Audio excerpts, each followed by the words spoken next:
অভিবাসী বিরোধী অভিযানের প্রতিবাদে শুরু হওয়া বিক্ষোভ এখন শুধু আর লস অ্যাঞ্জেলেসেই সীমাবদ্ধ নেই।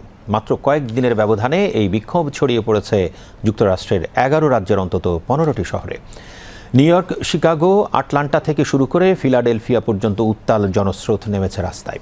অভিবাসী ধরপাকড় অভিযানের বিরুদ্ধে শুরু হওয়া শান্তিপূর্ণ প্রতিবাদ এখন রূপ নিয়েছে এক বিস্তৃত বিক্ষোভে।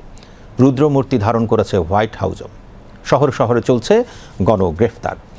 পরিস্থিতি সামাল দিতে ইতোমধ্যেই ক্যালিফোর্নিয়ার লস অ্যাঞ্জেলেসে শহরে ডাউনটাউন এলাকায় মঙ্গলবার কারফিউ জারি করেছেন স্থানীয় মেয়র।